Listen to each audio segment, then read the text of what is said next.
Welcome, everyone, to Weekend Wisdom. Weekend Wisdom is Creating a Families, which we are a national nonprofit for foster, adoptive, and kinship families. So Weekend Wisdom is our opportunity to answer your questions. It's short. We need you to send us your questions, and then we will answer them on air. So without further ado, I'm going to jump in to answer Cassidy's question. Her question is this. I've been listening to the podcast for a little while now as I consider my desire to adopt. I've had many models around me that adopted their children, and although the process is difficult, I have a desire to provide a home to children in need. It seems like now adoptions are declining for various reasons, and I'm trying to consider my motivations and whether it's right for me and my husband. One of our considerations is that my husband has a physical disability, and I wonder if there is any data about how quickly it's possible for someone with a significant physical disability to adopt. And she specifically said domestic, infant, or international. My husband is very physically independent and is the breadwinner in our family. We have not started seriously contacting agencies as we hope to wait a few years before considering starting our family. Is there any information you might be able to provide to help us? Well, thank you, Cassidy, for this question. I'm going to answer it based on types of adoption. And you don't mention why you aren't interested in adopting from foster care, but for the sake of completeness, I'm going to include that in my answer. All right, so we're going to start with domestic infant adoption. So your question is, how likely is it that your family, with your husband with a significant physical disability, would be able to adopt an infant? You may or may not know, but domestic infant adoption in the United States is expectant parent choice, meaning that the expectant parent, usually the expectant mom, but sometimes both parents, makes a decision on which prospective adoptive family she wants to adopt her child. There are so many reasons it's impossible to say why a mom will choose a specific family. But if I'm being honest with you, my gut instinct is that having a significant physical disability, it would make it harder to adopt because I think expectant moms would be less likely to choose. Now, there's no scientific evidence supporting that, but that is my gut instinct based on what I see. Expectant moms choose prospective adoptive families to match with based on adoptive parent profiles, which are usually books or something along those lines. Sometimes they're digital, that are submitted, and they look through and they try to imagine what it would be like for their child to be raised in this family. The reality with domestic infant is that there are significantly more prospective adoptive parents looking to adopt than there are expectant moms looking for families to place their child with. So they have a lot of families to choose from, is the truth. So if they have a lot of families to choose from, I think that they would probably be more likely to choose a family without a significant physical disability. Now, that's not to say that you could not be able to show through your adoptive parent profile, which again is a book, the wonderful things about your husband and what he can do and not focusing on what he cannot do. And you obviously would do that. And it is certainly possible. But as you're approaching different options and where to spend your time and money, I think it helps to be realistic. And that's what I'm trying to help you do. You also say that you are wanting to adopt, and I quote from you, children in need. I suppose you could believe and make the argument that children who are being placed for domestic infant are in need.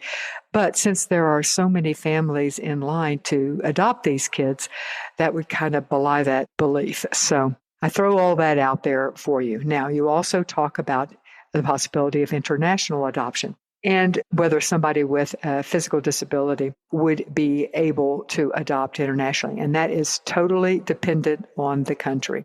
Every country makes a decision on who they will allow to adopt their kids, and it varies significantly.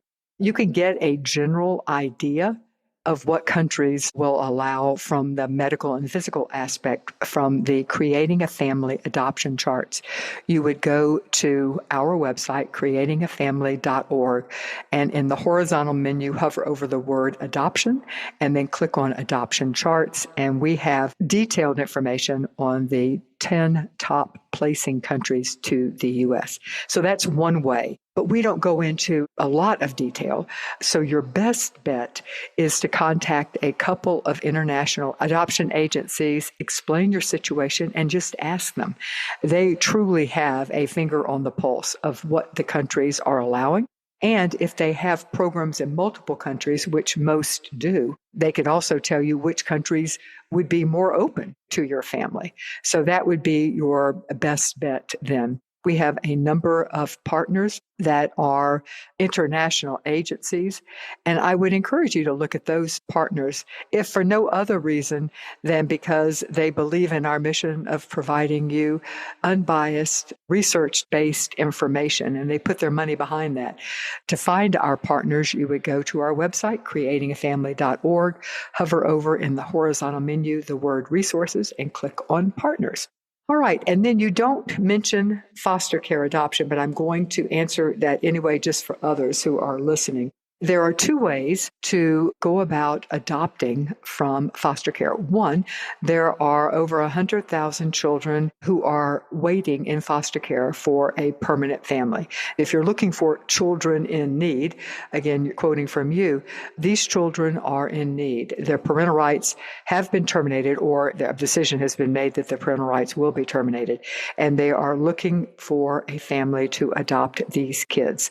They tend to be over the age of 6, and they are often in sibling groups, although not always. These are terrific kids. These are kids who are in foster care through no fault of their own, and they are looking for parents. So that is one. You could go in, and the best bet is to start with your county or your parish, if you're in Louisiana, and ask the county child welfare agency. It's called different things. Go to them. The guiding principle is supposed to be best interest of the child, and you would make the case that your family, regardless of the physical abilities of either of you, could be the best family, the best fit for a child. That would be the first step that you would take. You can also adopt from foster care if you are a foster parent. You have to go in with the realization that the goal of foster care is to reunify children with their parents. The goal is, another way to say that, is to heal families. So if you go in as a foster parent, you're signing up for the idea that you are rooting for the child's family to reunify, and that you will be asked to do things to help that process. However, about 25% of the time, children are not able to reunify with their birth family or birth extended family. When that happens, usually the foster care agency or the child welfare agency turn to the foster parents and ask if they would like to adopt the child. And as I said, that happens about 25% of the time. If you are able to embrace the idea that the first, second, or even third child placed with you, you may not be able to adopt. If you stick with fostering long enough, usually you will be asked to adopt a child. So it is a possibility. You would also know, if you have been fostering a child, how significant a challenge it would be given your husband's disability. So you would have a lot of information at that time. One thing to keep in mind is that when you adopt a child, any child, but in specific through foster care or international, very often these kids, in fact, all of these kids, I would say, have experienced trauma. And trauma impacts behaviors, it impacts learning, it impacts physical health. So these kids have a lot of appointments, just from a very practical standpoint. There's therapies, there's appointments, there's tutoring, there's this, there's that. So depending on what your work situation is, the ability to get kids to and from appointments and therapies is something to consider. You would need to be able to do that. Cassidy, I hope this has been helpful for you, and I wish you all the best. Before everyone leaves, let me remind you that Creating a Family has a terrific new training that we are offering for prenatal exposure to alcohol and drugs. I am so proud of this training. It's actually a workshop, but not a training. It is a 3-part workshop, 3 different sessions. It is facilitated, it's interactive, it can be done online or in person, and if we're facilitating it, it's being done online. If you think your child may have been exposed to alcohol or drugs during pregnancy, this is the workshop for you. Check it out at bit.ly/prenatal-exposure exposure-training. That's bit.ly/prenatal-exposure-training. And thank you for listening to this week's Week in Wisdom. If you liked it, please tell a friend to subscribe to the creatingafamily.org podcast, and I will see you next week.